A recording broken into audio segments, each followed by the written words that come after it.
Bonjour. Gloire à Dieu. Amen. Amen. Dans la joie. Amen. Amen. Amen. Amen. Ça fait plaisir de voir notre soeur qui est vraiment déjà dans la joie. Amen. Gloire à Dieu. Amen. Gloire à Dieu. Gloire à Dieu. Je voudrais tout d'abord que nous puissions faire cette confession de foi. Alléluia. Alléluia. Je crois en Jésus. Je crois qu'il est le Fils de Dieu. Je crois qu'il est mort et ressuscité. Je crois qu'il a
Amen. Alléluia. Gloire à Jésus. Amen. Oh, merci Seigneur. Alléluia. Ce qui est vraiment un cœur, c'est que nous puissions continuellement confesser cela. Amen.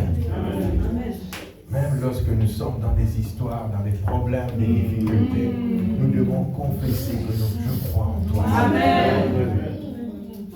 Je crois que tu as payé pour moi. Je crois que tu es mort et ressuscité. Alléluia.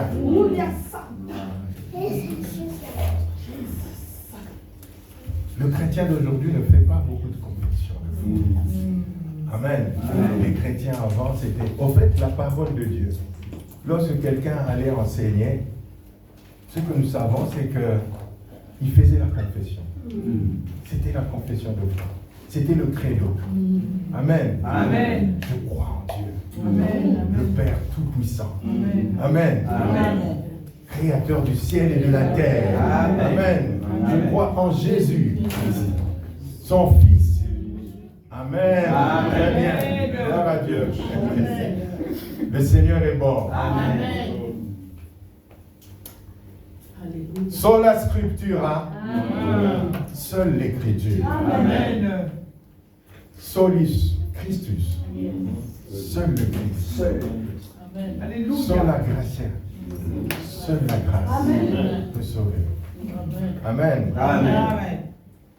Sola Fide. Alléluia. C'est seul par le moyen de la foi que nous pouvons être sauvés. Amen. Amen. Amen. Soli Deo. Gloria. Seule la gloire de Dieu. Tout est pour la gloire de Dieu.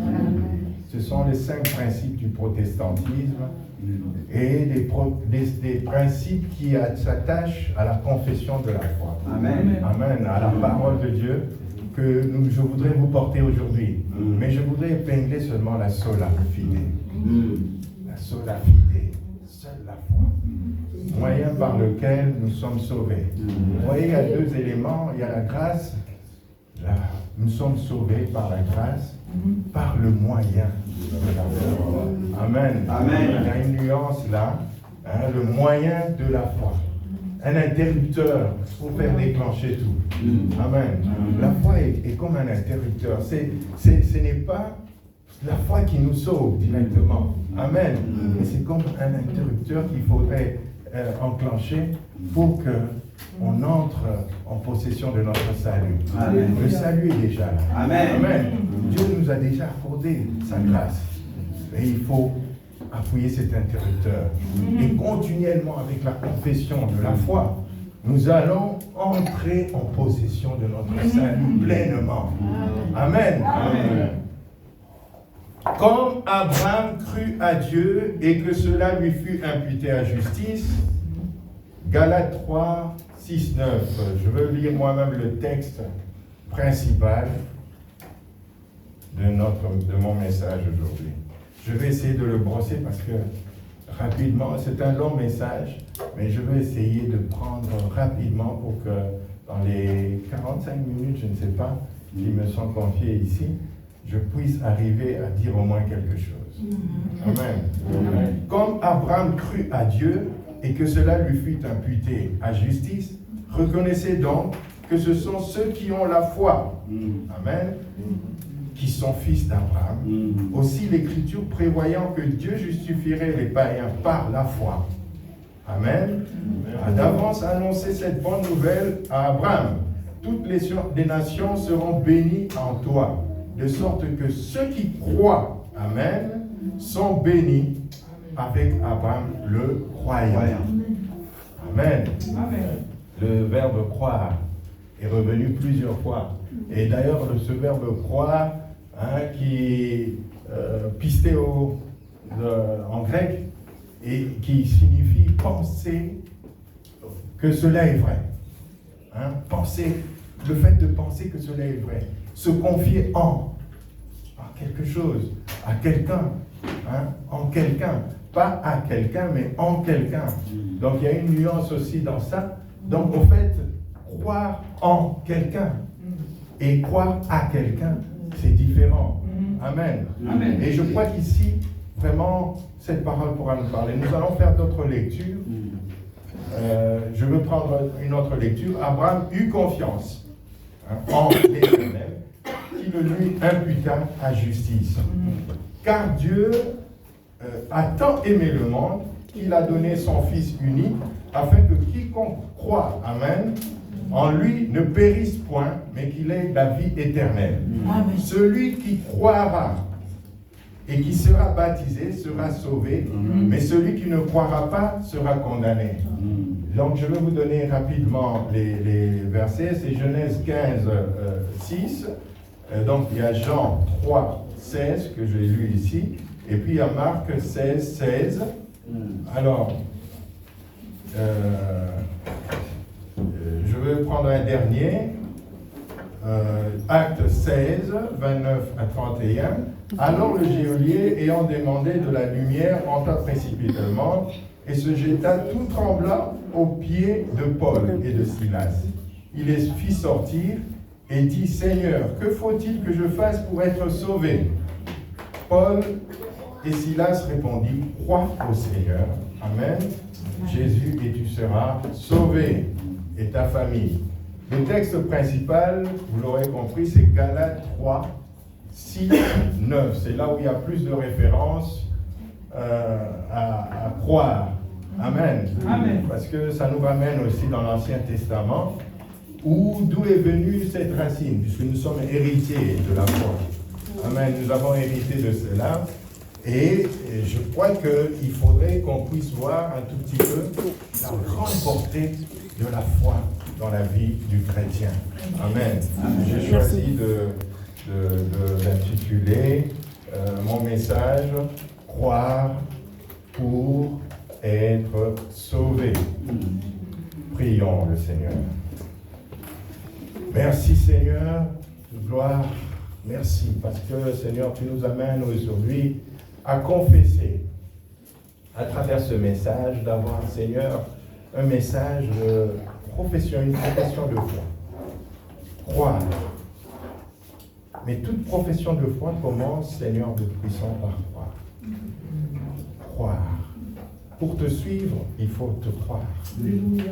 Amen. Amen. Et je crois que, Seigneur de puissant, tu veux m'emmener, Seigneur. Je viens humblement devant toi, ton trône de grâce. Et je veux m'effacer, car Seigneur, tout ce que je dis, je l'ai entendu. Tout ce que j'ai cru, je l'ai entendu. La foi vient de ce qu'on entend. Et ce qu'on entend vient de ta parole. Alléluia. Amen. Merci Seigneur. Amen. Amen. Il y a deux éléments très importants, parce qu'il faut que la personne qui est sauvée, pour mieux comprendre le salut de Dieu, il faut que la personne comprenne quel était son état.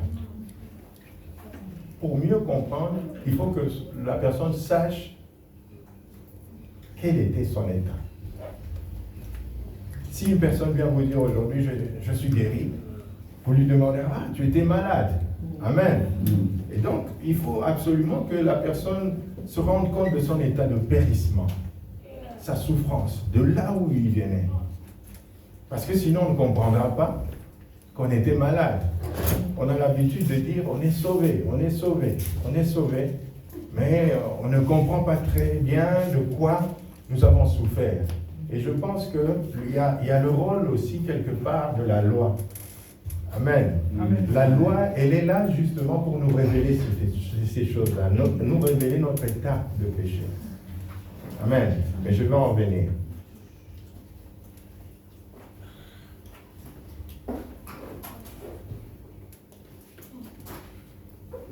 Je veux faire un rapport entre le salut et la justification. Tout d'abord, comme je vous ai dit, je vais essayer de choisir d'aller un peu plus vite. Hein, la justification, tout d'abord, nous sommes justifiés. Hein, nous sommes justifiés pour être sauvés, il faut être justifié. Nous nous trouvons devant un tribunal où le Seigneur choisit de nous accorder la justification.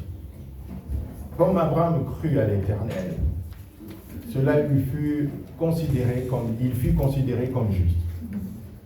Dieu va enlever sa culpabilité, va prendre sa culpabilité, mais il est coupable. Mais Dieu va prendre sa culpabilité, il va le rendre juste. Mais il y a un enclencheur. Croire. Amen. Amen. La justification dérive du mot grec dikaiosis, qui est donc comme dans un contexte de tribunal. On trouve que quelqu'un est vertueux, ou bien qu'il n'a pas, il est acquitté. Vous voyez, dans un tribunal, la personne est parfois acquittée, il est justifié. Donc nous pouvons le considérer comme un processus par lequel Dieu décide de sauver le pécheur, en dehors de tout mérite de la part de ce pécheur.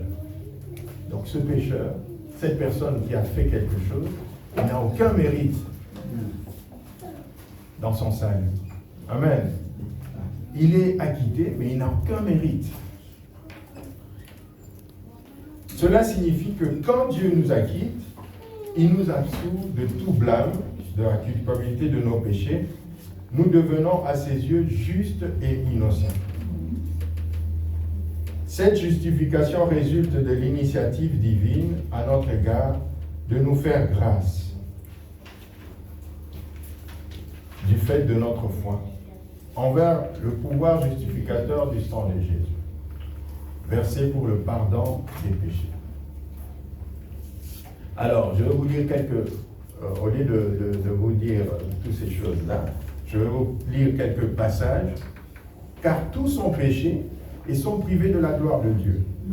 Ils sont gratuitement justifiés par sa grâce et par le moyen de la rédemption qui est en Jésus-Christ. Amen. Amen. Romains 3, 23, 24. Un deuxième texte qui le dit bien. Mais Dieu prouve son amour envers nous en ce que lorsque nous étions encore des pécheurs, Christ est mort pour nous. À plus forte raison donc, maintenant que nous sommes justifiés par son sang, serons-nous sauvés par lui de la colère. Romains 5, 8, 9. Je veux revenir. Notre accès à la vie éternelle dans le royaume de Dieu dépend de notre justification devant Dieu. Il importe que notre Père céleste pardonne nos péchés, et cela est possible grâce au sang versé par le Christ à cet effet. L'homme ne peut pas se justifier. Amen. Amen. Le péché est trop difficile. Le péché, l'homme ne peut pas. Alors, pour en revenir là, donc je vais seulement être bref. Dans l'Ancien Testament, on a vu par exemple Paul, qui a écrit dans le livre de Galates lui-même, tout d'abord, c'est une personne qui voulait travailler pour la loi, pour la justice. Amen. Mais on verra facilement comment est-ce qu'il va entrer dans une certaine forme de déviance. Il va plutôt essayer d'appliquer, lui il se prenait pour juste. Vous voyez, par là, on voit la faiblesse de l'homme. Il se prenait pour juste, mais il va tuer. Il va participer plutôt à faire justice. Pourquoi? Parce que, au fait, si on devait considérer que la loi était suffisante pour l'homme, l'œuvre de la loi était suffisante pour être sauvé, on allait dire que Paul était sauvé. Mais celui qui a écrit donc, dans Galates, lui-même, il connaît son état. Il connaît bien, c'est en tout cas l'apôtre qui a été le plus, qui a donné un message qui est fort. Pourquoi? Parce que par rapport à ça, il a reçu une vraie révélation de Dieu, je dirais. Hein, parce que dans son message, Paul, au fait, nous révèle aussi le grand amour de Dieu, le grand cœur de Dieu. C'est ça. Dieu n'a pas donné sa loi, au fait, pour nous engloutir. Il nous a donné sa loi justement pour, comme Paul le dit, un pédagogue. Pour nous apprendre, nous conduire. Un pédagogue, c'est celui qui enseigne, qui ramène les gens vers Dieu. Donc il y a une notion de révélation quelque part du pédagogue. Je veux vous apprendre quelque chose. Je veux vous montrer votre état de péché. Mais il est aussi révélateur de la sainteté de Dieu, tout d'abord. Amen. Le peuple d'Israël, prenons dans le contexte général, hein, parce que, au fait, quand je regarde mes notes, je vois que je risque d'être très long. Je vais m'en passer un peu. Prenons dans un contexte général, le peuple de Dieu se trouve en Égypte. Vous voyez le contraste qu'il y a entre l'esclavagisme, là où l'homme est inexistant. Vous savez que l'état de l'esclavagisme, c'est l'inexistence humaine. Donc on vous considère comme si vous n'avez aucune volonté. Le peuple d'Israël, en fait, c'est cette trame, quand on suit la trame des livres de la Bible, on va voir que vraiment ça se suit. Hein? Le peuple d'Israël sort de cette terre-là où il est esclave, il a vu toute forme d'atrocité, la réduction de l'être humain à l'image de Dieu à rien. Vous comprenez? Et il arrive dans le désert, Dieu se dit, ah mais tiens, ce peuple est désorienté déjà. Parce que même dans sa façon d'agir, en fait, on voyait que le peuple d'Israël, le moindre moment où il avait faim, il avait envie de retourner. Il avait envie de retourner en Égypte. Dans l'état, je dis bien, d'inexistence. Amen. Amen. Mais pour faire exister ce peuple, Dieu va lui donner la loi. Amen. Amen. Dieu va lui donner la loi. Il va dire non. Parce qu'une société ne peut fonctionner qu'avec des règles. Vous comprenez, quand il n'y a pas de règles, je vais prendre l'exemple d'un matin, vous vous réveillez. Hier soir, par exemple, on a décidé d'enlever tous les panneaux de la route. Les feux. Qu'est-ce qui va se passer dans la journée quand on va au travail? C'est le chaos total. Or, le chaos, c'est l'inexistence. Lorsque Dieu a créé la terre, en fait, c'était le chaos. Et le chaos, ça veut dire, exactement dans le fond, c'est le désordre. En fait, il y a des objets. Il y a des objets, ce n'est pas vide comme tel. La terre était informe. Vide et informe. Mais il y a des textes qui parlent du chaos qui existait. Et vous allez voir que Dieu va procéder par séparation. Dieu sépara le ciel et la terre. Donc, ces choses-là étaient là. Dieu va dire que telle chose vient et il va replacer les choses telles que ce sont des éléments que lui il avait. Il va replacer. Mais c'est l'inexistence. Vous comprenez un peu ce que je veux dire? Et le peuple d'Israël venait aussi d'un état pareil. Le Seigneur a voulu nous apporter le message de l'esclavage avant la loi. Amen. C'est là où je voulais en venir. Il nous a montré que de là maintenant, je veux vous donner quelque chose qui va vous conduire, par lequel on reconnaîtra en vous un peuple différent. Amen. Amen.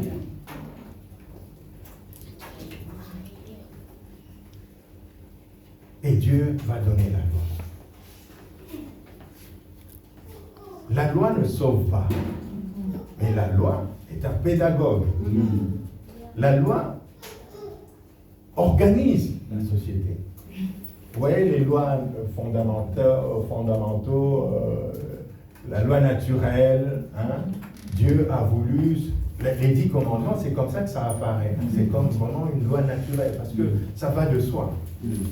Est-ce qu'on pourrait vivre sans respecter ses parents? Est-ce qu'on pourrait vivre sans Dieu lui-même, sans reconnaître que Dieu existe? Le peuple d'Israël venait d'une terre où il ne connaissait pas son Dieu. Dieu, le caractère de Dieu se révèle aussi à travers sa loi. Amen. La volonté de Dieu suprême se révèle à travers sa loi. Parce que Dieu, ce qu'il veut que nous soyons, il veut que nous puissions marcher dans la loi, sous forme de loi. Si vous marchez comme ça, vous serez mon peuple. Mais la loi ne sauve pas.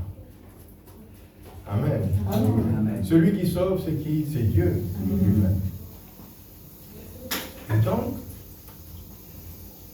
en gros, il nous demande de regarder vers lui, de croire que c'est lui qui sauve. Ce qu'il nous demande seulement, c'est de croire que c'est lui.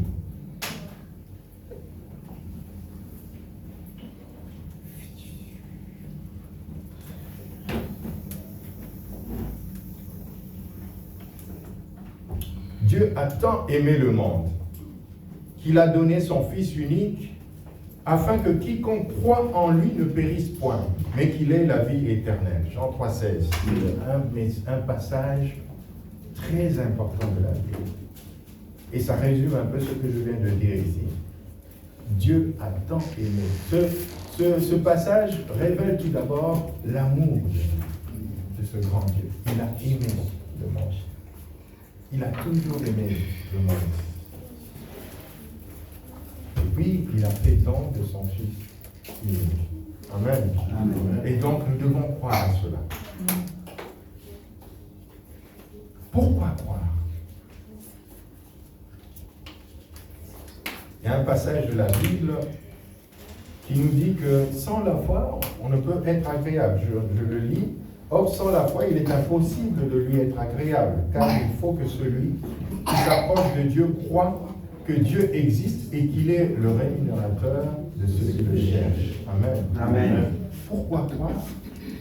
Parce que pour être agréable à Dieu, il faut croire. Amen. Donc le terme croire se trouve presque partout dans la Bible.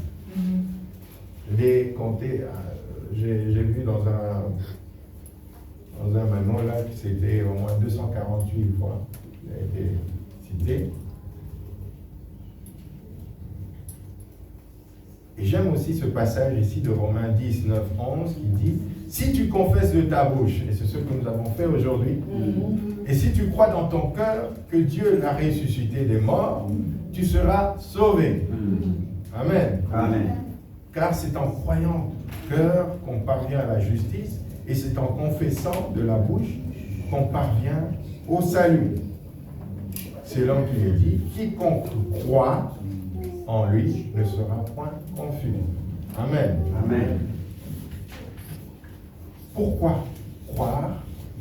Il y a encore un passage qui répond à ça. Mais à tous ceux qui l'ont reçu, à ceux qui croient en son nom, il a donné le pouvoir de devenir enfants de Dieu. Parce que ça nous donne aussi la possibilité, il y a 3 choses que j'ai citées, être agréable à Dieu, pour être sauvé, et puis pour devenir enfant de Dieu. Amen. Amen. Si nous le recevons, et si nous croyons en lui, nous devenons enfants de Dieu. Ainsi, le chrétien n'est plus esclave du péché. Amen. Amen. Il n'est plus esclave du péché. Le péché n'est plus le maître dans la vie du chrétien, parce que nous sommes des enfants. Le chrétien suit un seul maître qui est le Christ. Amen. Nous sommes enfants de Dieu Parce qu'il a envoyé dans nos cœurs l'esprit de son Fils. Amen. L'esprit qui nous fait dire Abba Père. Amen. Et donc, ce que je voulais dire ici, je vois comme révélation ici, c'est que un enfant, en fait automatiquement ce que son père lui demande. Il n'a pas besoin de lire ça sur une feuille.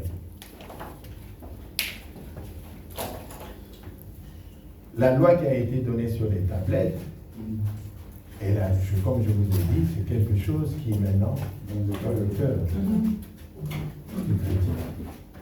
C'est pour ça que vous vous sentez parfois mal lorsque vous avez fait quelque chose.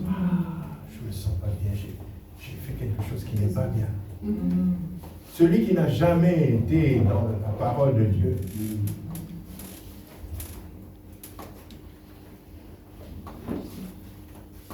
celui qui n'a jamais entendu ces choses que nous disons aujourd'hui ne peut pas ressentir. C'est parce que vous êtes enfant de Dieu.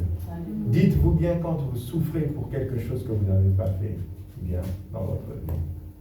Quand vous faites le mal, n'importe quelle nature de mal, vous vous sentez très très mal. L'expression d'intimité Abba Père est ainsi employée pour les fils qui prient le Père en ayant pleinement conscience de leur relation qu'ils ont avec lui, grâce à l'action du Saint-Esprit qui est en eux. Amen. Amen. Le Saint-Esprit nous révèle, nous rappelle la loi de Dieu qui est en nous. Amen. Voilà pourquoi ce n'est pas la loi seulement qui sauve, mais au fait c'est notre filiation. Je crois en toi Seigneur et je dirai Abba Père. Amen. Et c'est ce message que l'apôtre Paul voulait faire passer lorsqu'il était en train dans cette petite dispute avec les judaïsants. Mais il avait bien compris, lui, quelque chose. Que Dieu est amour. Amen. Que Dieu est amour et que Dieu aime beaucoup, beaucoup l'humain. Qui ne l'attendait pas avec un fouet. Mais Paul, lui, il a fouetté les gens. Il cherchait même à les arrêter. Ah, tu as fait ça. Et il y en a beaucoup qui sont restés dans cette attitude-là, ne sachant pas que nous avons une filiation avec Dieu. Que si tu crois en Jésus, tu seras sauvé. La foi tout seul. La foi par le moyen de la foi. Par la grâce, nous sommes sauvés par le moyen de la foi. Un élément déclencheur. Comme le Saint-Esprit qui est en nous déteste le péché, un enfant de Dieu déteste le péché. Et donc il obéit parce que la loi est en lui, comme le Saint-Esprit est en lui. Il se sent libéré des contraintes de la loi, de ce poids. C'est pour ça que vous entendez quand on dit le fardeau est enlevé. Avant c'était une contrainte. Un jour quand on était encore enfant, moi et mes frères, on avait décidé de ne pas pécher un jour. Je me souviens de cette histoire. Une journée, pendant une journée. Mais je crois que c'est le jour où on avait commis plus de péchés. Parce qu'on était dans la frustration. Et on commençait, tu as fait ça. Déjà, l'idée de ne pas pécher un jour est une arrogance. Vous comprenez, vous commencez déjà à pécher au départ, avant même de commencer. C'est l'arrogance. Les pharisiens étaient dans ça aussi. En train de chercher, Jésus va dire quoi ici? Il va dire quoi? Alors on pose une question par rapport à la loi. Est-ce qu'il va il péchait? Et ce jour-là, c'était une frustration terrible. Et on se surveillait les uns les autres. On était encore des gamins, mais tu as péché. tu viens de dire quelque chose, mais dans nos têtes, on péchait déjà. Il est impossible à l'homme de se sauver. Impossible. Dieu connaît la nature. Jésus disait même, il voyait le cœur de ces hommes-là, qui l'applaudissaient. Ces gens qui disaient, mais Dieu, Jésus voyait le cœur. Il savait ce qui était dans le cœur. Et il voit par là l'impossibilité de l'homme d'être parfait. Amen. Amen.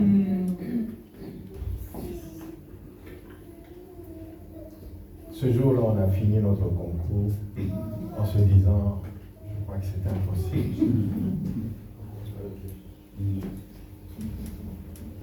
Je crois qu'il vous arrive aussi peut-être de faire ce genre de... Croyez seulement, priez Dieu. Quand le péché vient, apparaît, commencez à prier seulement, Seigneur. Et puis, allez, si la foi est... Il y a quelqu'un qui me disait un jour, ah, mais moi je n'arrive pas vraiment à croire, comment je dois faire? Eh bien, il y a une recette, c'est quoi? Lire la parole. La foi te vient de là. Il faut lire la parole. La foi nous vient de la parole de Dieu. Amen. Amen. Ça ne vient pas d'un autre endroit. C'est la parole de Dieu qu'il faut lire. Il y a des moments où on est affaibli dans la foi. On n'arrive plus à avancer même dans ce qu'on fait. On commence à faiblir dans la foi. C'est parce que nous ne lisons plus. Amen. Amen. La foi nous vient de la parole de Dieu, de ce qu'on entend.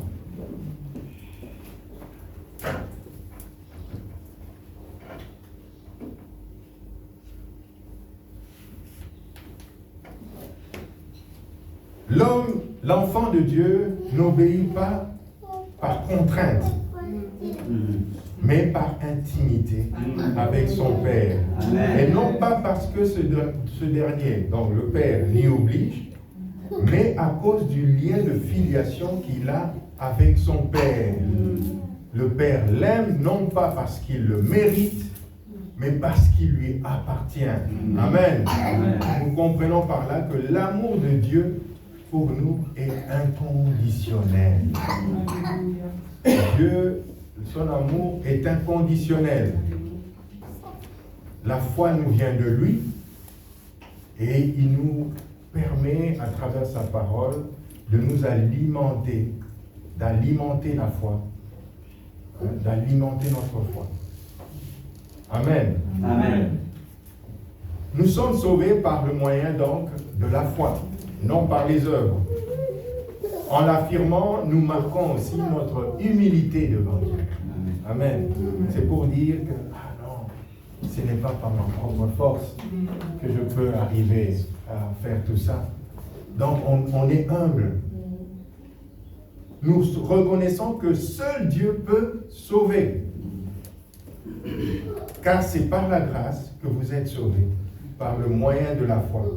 Cela ne vient pas de vous. C'est le don de Dieu.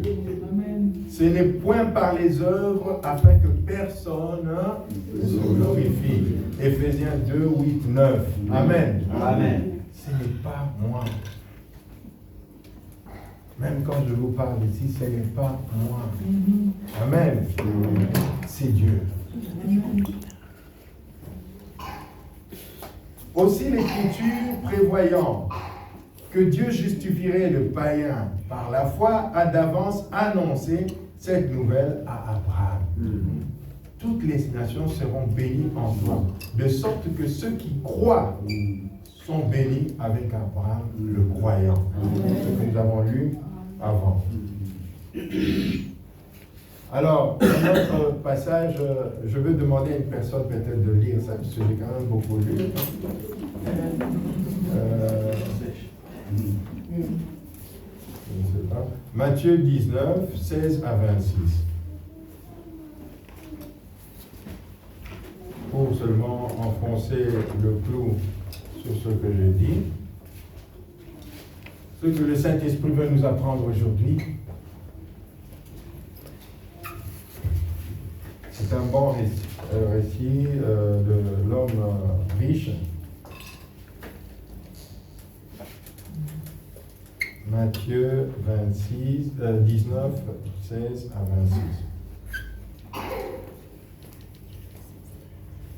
26.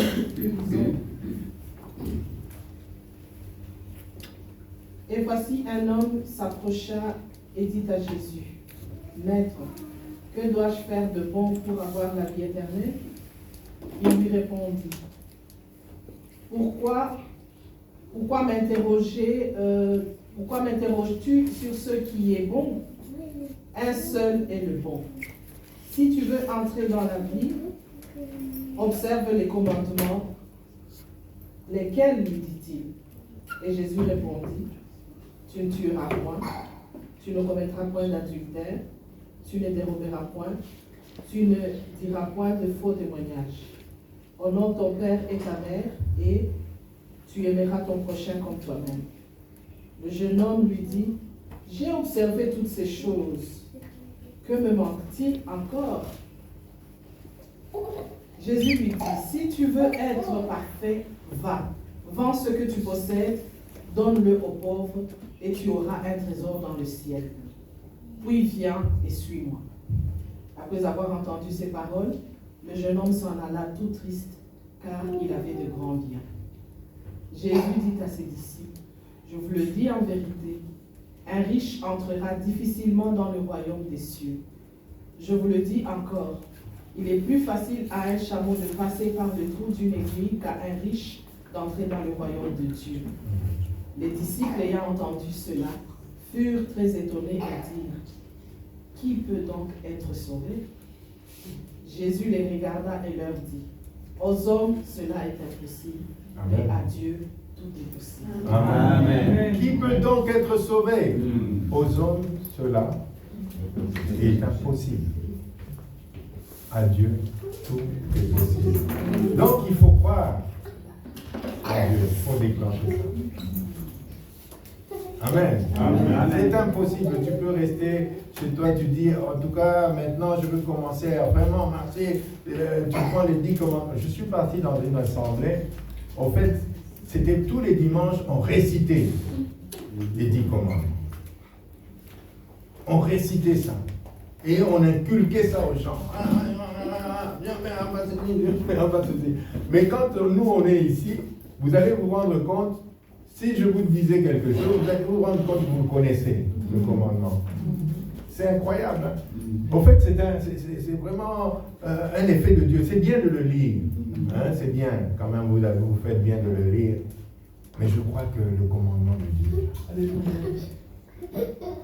Nous savons tous ce qu'il faut savoir, comme ma soeur vient de dire, et ce qu'il ne faut pas faire, ou ce qu'il faut faire. Amen. Mais pas par notre force, par le Saint-Esprit. Amen. Amen. Nous marchons avec la révélation, mes frères et sœurs. Nous sommes enfants de Dieu, nous marchons avec la révélation. Le rôle du Saint-Esprit, c'est de nous aider dans ça. Amen. Avant, les gens, au fait, c'était le coup de fouet, mais nous, ce n'est plus le coup de fouet. Nous, c'est par filiation. Nous sommes des enfants adoptés. Amen. Amen. L'Église de Jésus-Christ constitue de nos jours Israël spirituel. Israël spirituel. Je vous ai dit ici que le but de la loi est quand même très importante. Hein. Je ne délivre pas la loi, hein, donc il faut savoir que la loi est vraiment très importante. Hein, elle a servi vraiment à orienter le peuple d'Israël afin qu'il devienne une nation sainte, vivant en communion avec Dieu. Hein, les éléments, c'est tout d'abord le premier élément, c'était révéler la sainteté de l'Éternel à la nation d'Israël. Hein, mettre la nation, tu peux lire un peu Lévitique 19:2. Révéler la sainteté de l'Éternel. Oui.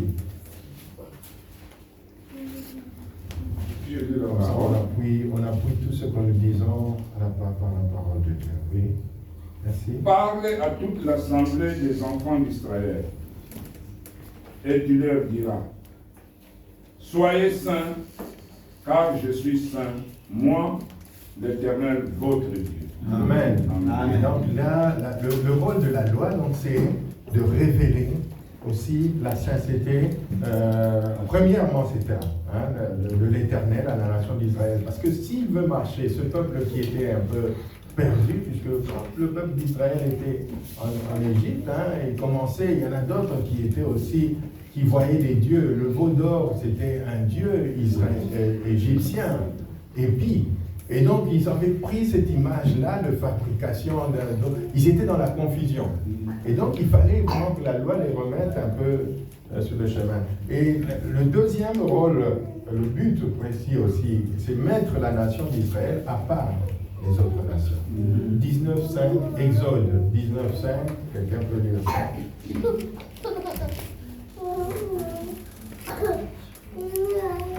Pour qu'on sorte d'ici, je n'ai pas attaqué, que tout le monde soit tranquille, mais je voudrais que nous tous nous comprenions qu'il faut un élément déclencheur. Oui. Exode 19.5. Oui. Maintenant, si vous écoutez ma voix et si vous gardez mon alliance, vous m'appartiendrez entre tous les peuples, car toute la terre est à moi. Amen. Le peuple, la nation d'Israël est à part toutes les nations. Amen. Et puis, le troisième rôle important, c'est révéler le péché à l'homme. Galates 3.19. Révéler le péché. Donc là, nous avons parlé du pédagogue.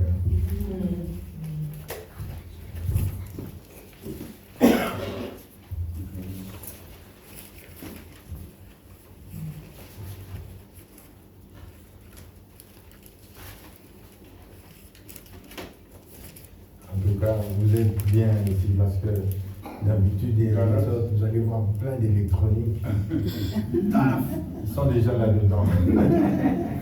Si tout le monde a ses feuilles. Oui. Galates 3, 9, 19. Galates 3, 19. Pourquoi donc la loi? Elle a été donnée ensuite à cause des transgressions, jusqu'à ce que vint la postérité à qui la promesse avait été faite. Elle a été promulguée par des anges au moyen d'un médiateur. Amen. Amen. Donc, elle a révélé aussi le péché en l'homme. La loi de Moïse se révèle comme un pédagogue pour préparer la venue du Christ. Amen. La loi révélait aux hommes leur état de péché, leur besoin d'un sauveur. Christ lui-même a dit qu'il n'était pas venu pour l'abolir, mais pour l'accomplir. Ce point est important car certaines personnes s'égarent en pensant que les hommes de l'époque de l'Ancien Testament étaient sauvés par leur respect de la loi.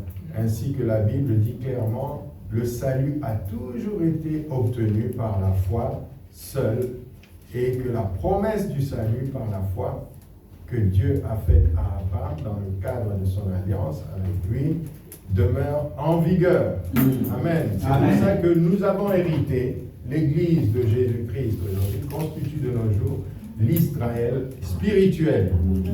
Et donc nous lisons dans Romains 2, 28, 29, je vais le lire parce que je l'ai mis sur ma feuille. Ou bien vous pouvez continuer à participer.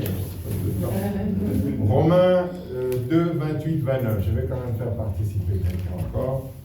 Comme ça, jusqu'au bout, nous ne dormons pas.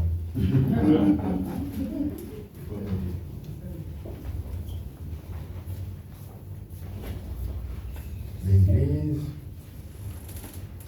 l'Église de ça, le Juif. Ce n'est pas celui qui en a le dehors, et la circoncision, ce n'est pas celle qui est visible dans la chair. Amen. Mais le juif, c'est celui qui l'est intérieurement, et la circoncision, c'est celle du cœur, selon l'esprit et non selon la lettre. La louange de celui, la louange de juif ne vient pas des hommes, mais de Dieu. Amen. La louange de ce juif ne vient pas des hommes, mais de Dieu. Un dernier, Galates 7, 9. Reconnaissez donc que ce sont ceux qui ont la foi, qui sont fils d'Abraham. Aussi l'Écriture prévoyant que Dieu justifierait, donc c'est une répétition, les païens par la foi, a d'avance annoncé cette bonne nouvelle à Abraham.